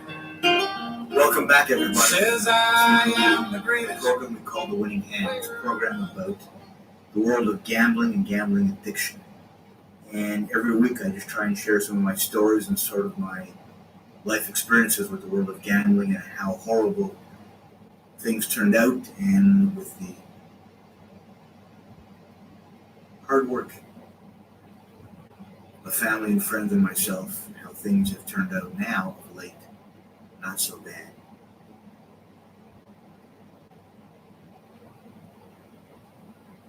I have a flood of memories when we talk about addiction, and I think back to the days when it was in its apex of addiction. And I wonder, had somebody stopped me, or had I been more honest with myself and consequently friends or family and professionals, if I could have been helped to stop sooner before devastation hit me loud and clear. For every show I prepare notes, but I hardly look at them, because when you're telling a story that is real and that is true, and that you live through it, you don't need notes. When you're telling somebody about a cruise you went on, you don't need the pictures. You just have the memories and the grace in your mind, and you remember it, and you just tell the story over and over again. How do you recognize somebody who has a gambling problem? I don't know, and they're sitting at a fucking VLT putting 20 after 20 after 20. It's not somebody who smokes. VLTs are just there to get the welfare checks back. Or their fingers smell. Or they look haggard, or lines on their face. On the tree of addictions, it has been called the smartest addiction of all. For gamblers, to enable themselves to have the funds to be able to gamble, become master liars, cheaters, thievery sometimes, God forbid. They play games. They live in a world which is not real. God, what did we do with that? And they're always trying to be one step ahead when in fact, God knows they're many steps behind. If you have somebody in your family or a friend that has a gambling problem, I urge you to go slow. No threatening, no yelling. Discuss the problem. There are professional gambling therapists that can be sought, that you can see. Starting with your family doctor is a great place to start. He or she can probably point you in the right direction. The web has ample sites of where to go and how to get help. But it begins with being honest, and it begins with working with the gambling addict on your side. Don't work against them. They're in enough trouble. They're already living a world in complete denial. And they're already worrying about their addiction and how their life has been messed up already. And believe me, whether they show you that or not, whether they tell you that or not, it's real. It's true.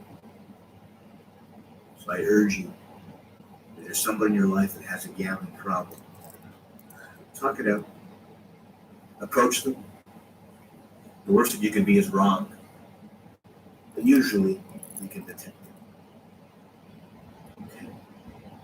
It's very, very important.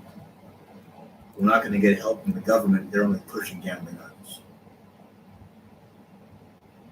And the people who work inside the casino, as I've said in shows weeks prior, they're salespeople. They only make a living if you go inside the building. They don't make a living when you leave the building, unless you're the guy that brings the car around. Talk it out. There's help. There's a lot of help. You'd be surprised how many people in your family and friends and people who care about you want to help. It's a natural instinct to want to help people. Given the chance, people will come running. Share your story. Share a story. Get help. Try and get help. Please. We'll see you next week.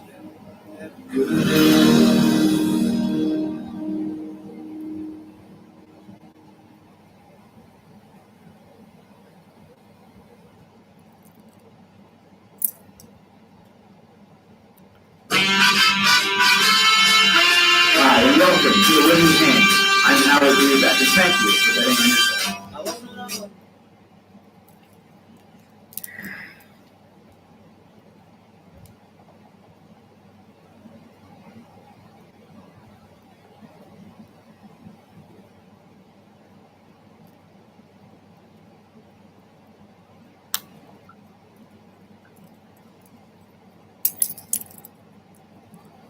Ah, shit.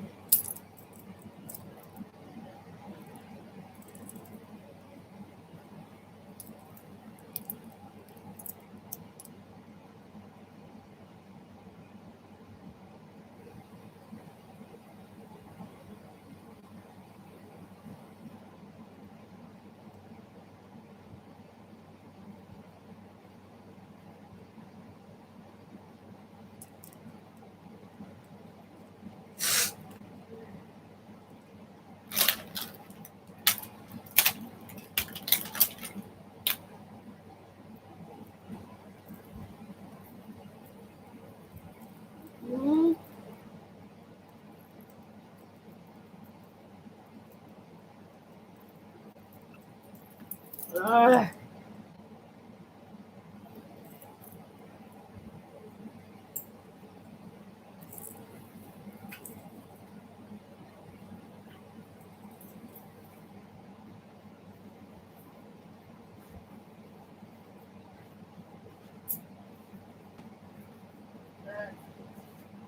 eat.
Oh. Oh.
Fucker! Fuck! What?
Oh yeah, you just want.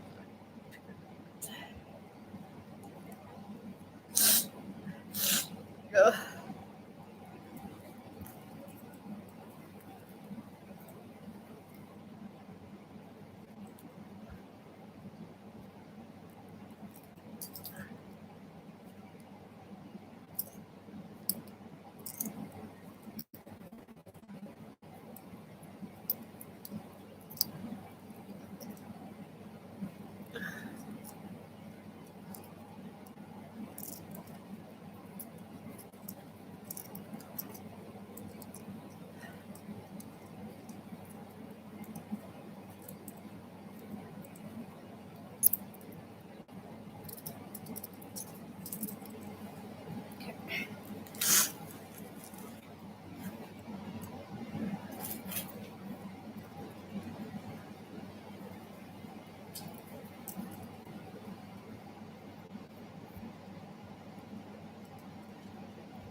Most Canadians spend on average 55 cents a day on bank.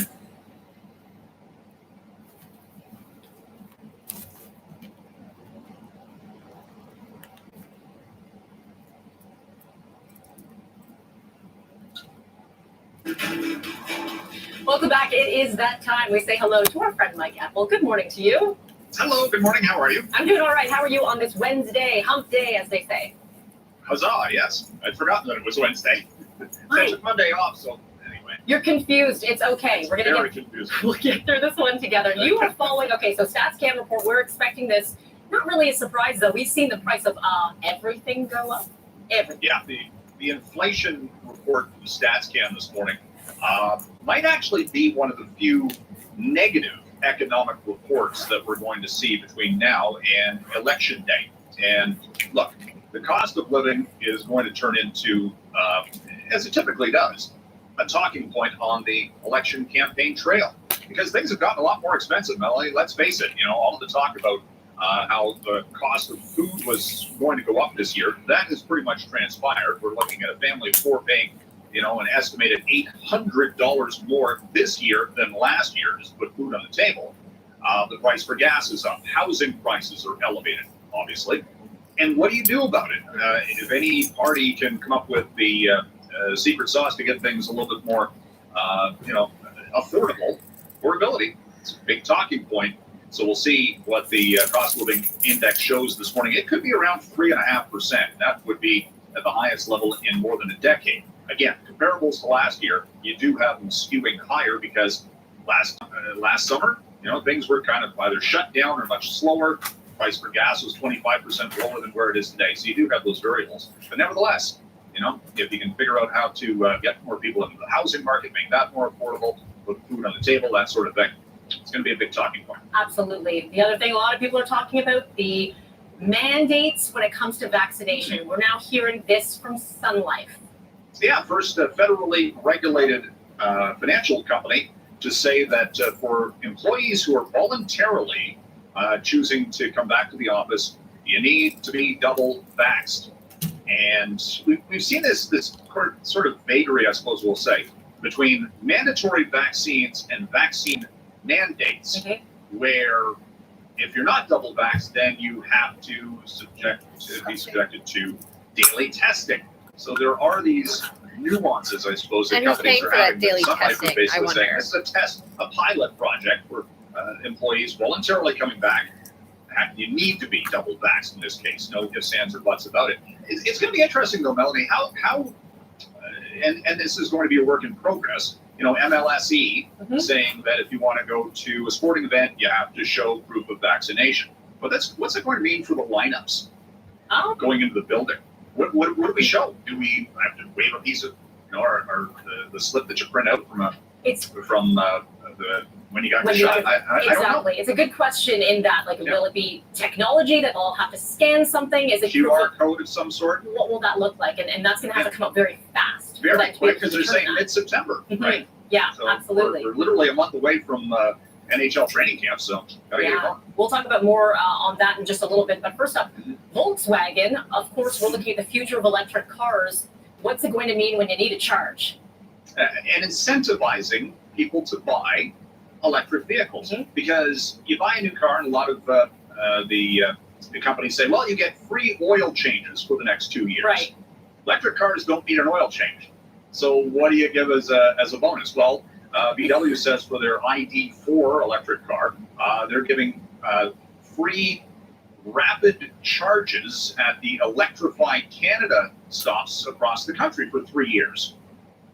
How many stops are there?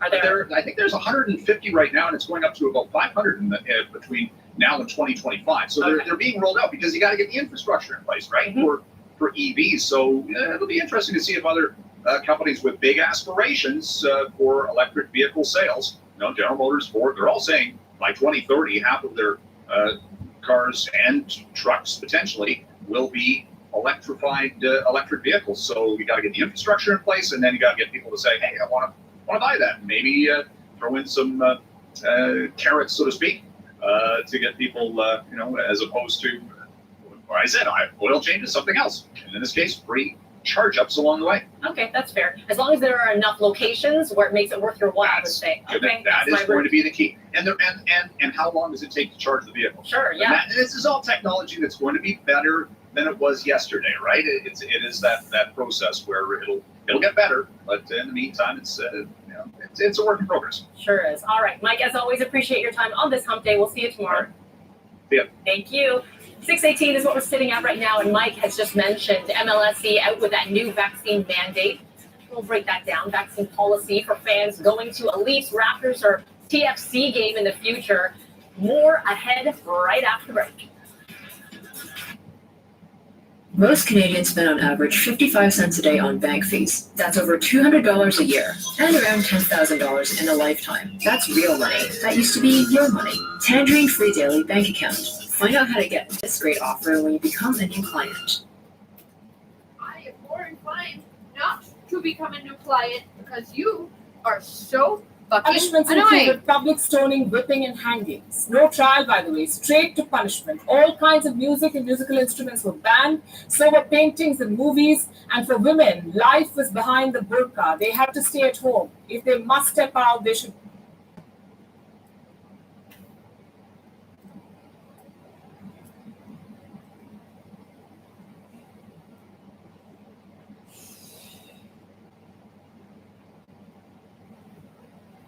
eBay vegan delivery is more efficient in Toronto. That's the only fucking news, apparently.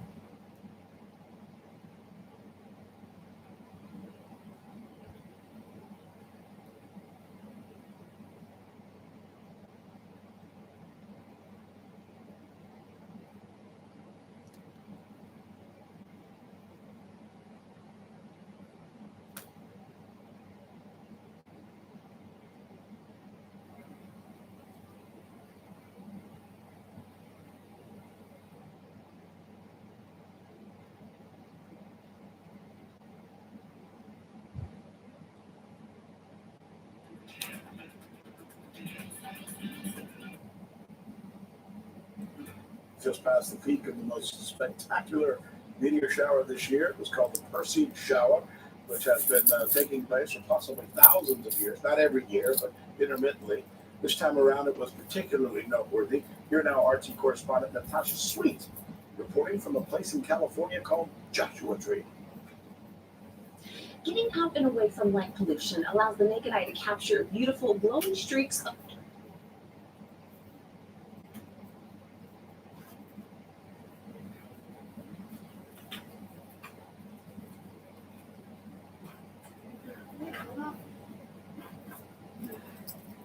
light in the sky. And while space offers an array of shows year-round, the Perseid meteor showers are the #1 show to see.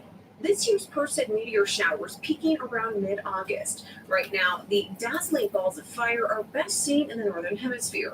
We traveled to Joshua Tree in Southern California to see the beautiful phenomenon up close and personal. You can see the lights in the sky just sparkling under these settings. Getting away from the city lights increases your chances of seeing these meteor showers, and darker skies provide the most ideal conditions to see Mother Nature's light show. Monday's moon had an illumination of 60%. This offers a much better showing compared to what a full moon would reveal. This year, on the peak night, the moon was only 13% full around 10 p.m., which some scientists claim to be near perfect.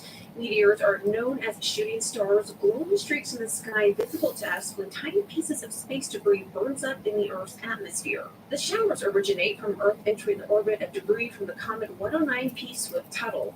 It takes a whopping 133 years to orbit the Sun. This incredible discovery was officially made back in 1862. However, some scientists say it's been observed for the past 2,000 years. Under peak circumstances, one can potentially see up to 100 meteors an hour. Joshua Tree is one of many national treasures offering incredible sky-gazing opportunities. And if you haven't had a chance to witness this anomaly for yourself, experts say you have until August 24th to see it yourself. Reporting in Joshua Tree, Natasha Sweet, RT.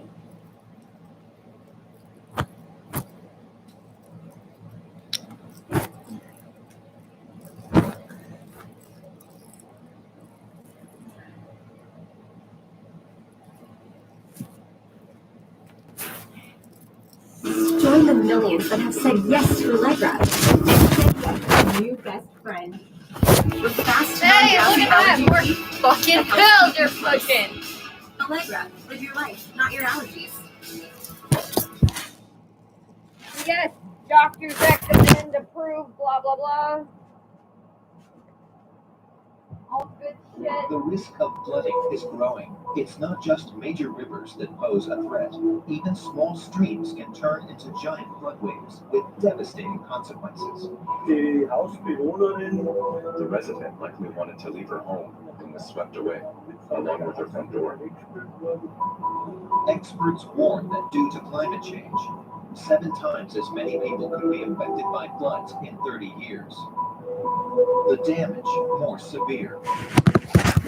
When we see the flood coming, we can control the consequences. But if the dike breaks, it's an uncontrollable catastrophe. Flood protection is essential to survival. And some people are dedicated to just that.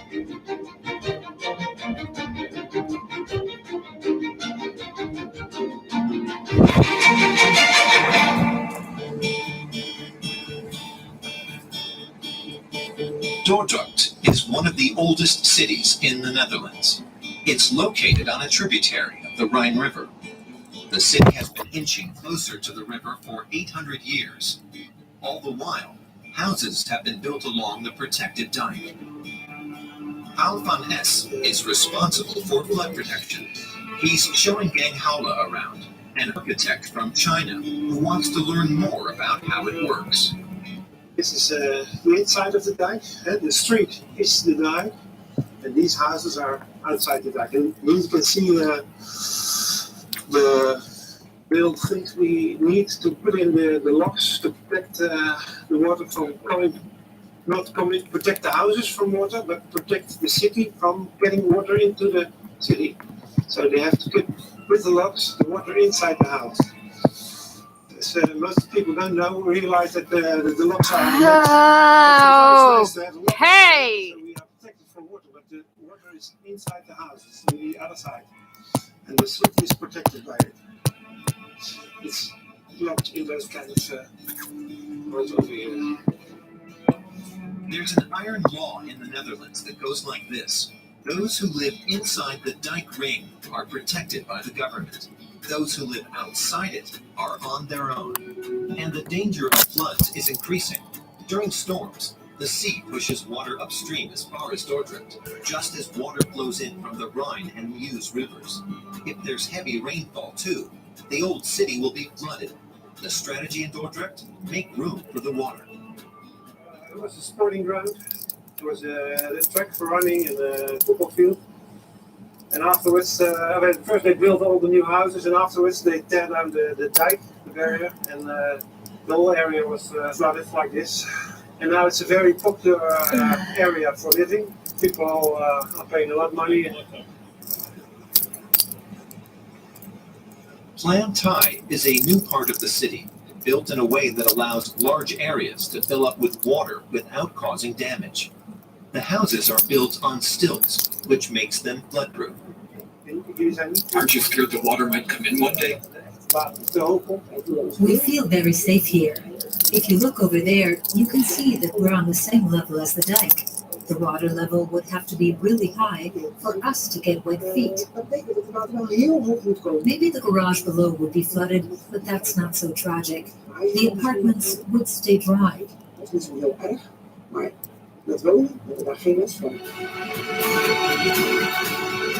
Not only does living with the water protect against floods, it also makes for a scenic view.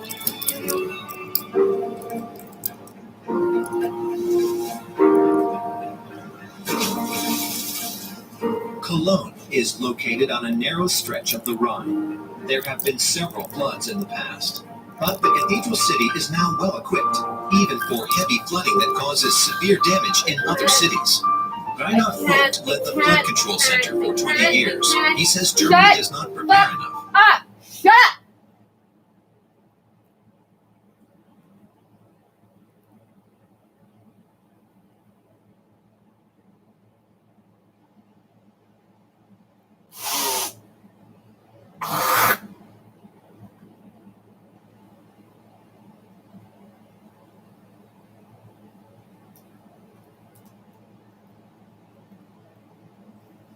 With available pedestrian automatic emergency braking, the new Chrysler Grand Caravan is always there to help make the big save.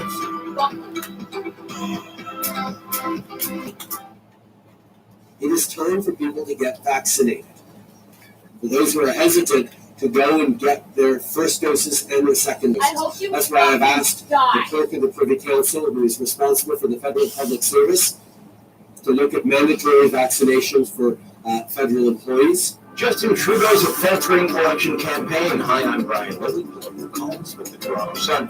Considering that it was Justin Trudeau and the Liberals who decided when this election campaign would be called, considering that it was the Liberals who held all the levers of power leading up to the campaign, the first few days are going surprisingly badly for the Prime Minister. Just look at how he was blindsided by the issue of Afghanistan and the fact that Kabul and the rest of the country has fallen to the Taliban.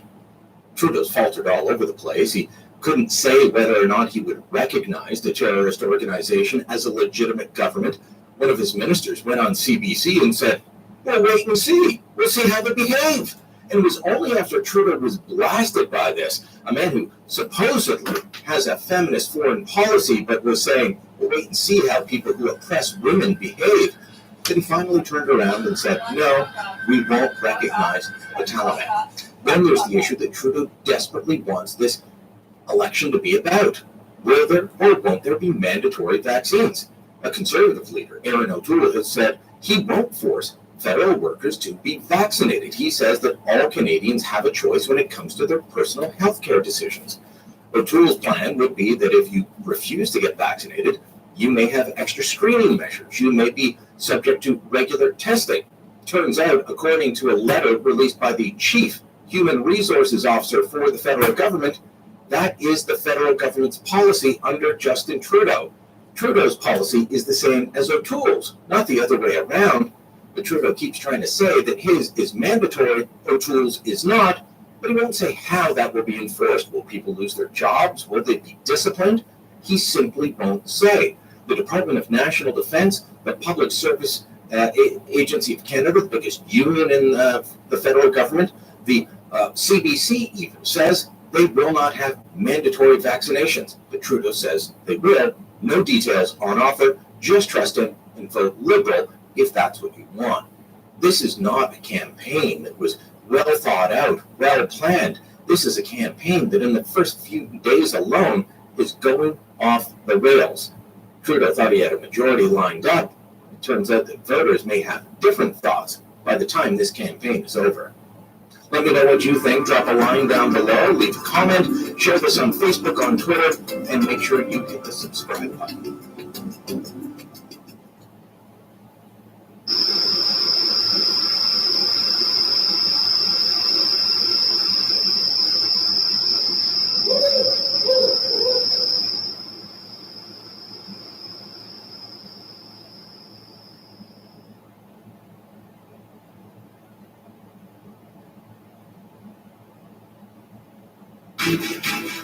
All right, Steph, thank you so much. Here's where we're going to start.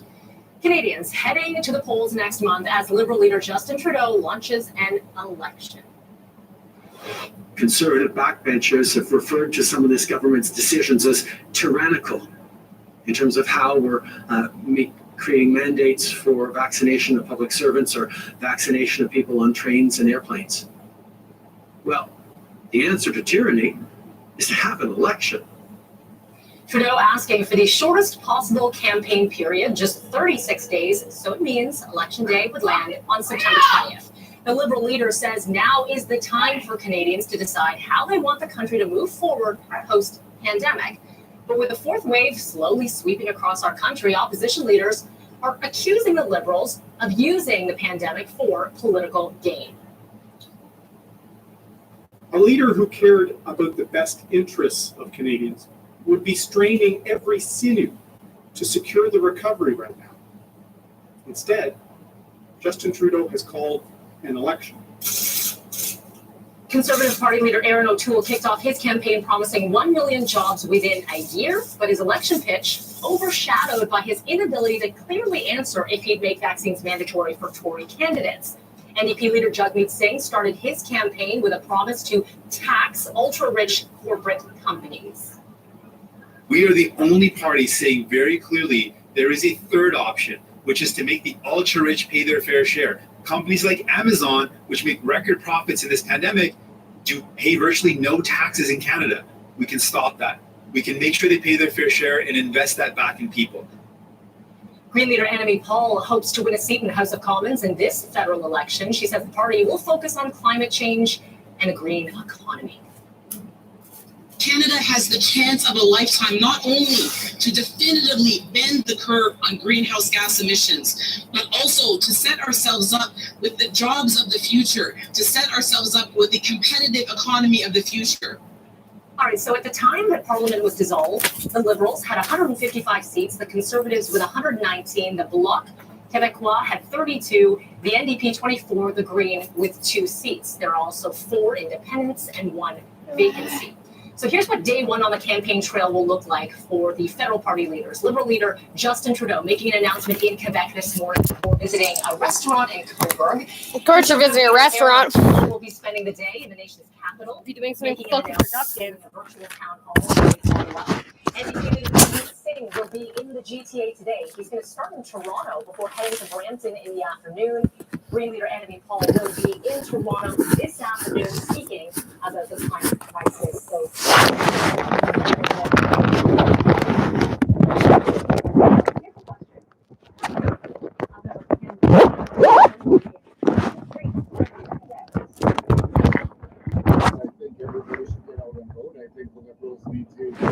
what kind of voting? Doing pretty well when it comes to vaccination rates. So I feel that the Prime Minister has made the right call, and having elections now is the right call. We need something to shake up. You know, we need Canadians to come together and think about where we're moving, what direction we're moving in. And now's the time to do it. So I'm happy for that. I will be voting. I encourage everyone else to vote. okay, still ahead, we're going to be hearing from political analysts and then break with more reaction and analysis on what's to come, and that is coming up just after 7 o'clock. Let's get to the streets now. 2 people rushed to hospital with serious injuries after shooting in a school parking lot in Scarborough. And we're going to take you to the live look at the scene right now. This is at Chesterley Junior Public School near Victoria Park, just north of Finch. Police say 2 victims, a man and a woman, were inside a car in the parking lot when another vehicle pulled up. And a suspect or suspects opening fire. Up to 20 shots rang out just before 12:30 this morning. And when officers arrived, they found a man and a woman, serious but non-life-threatening injuries. At this time, there are no suspects.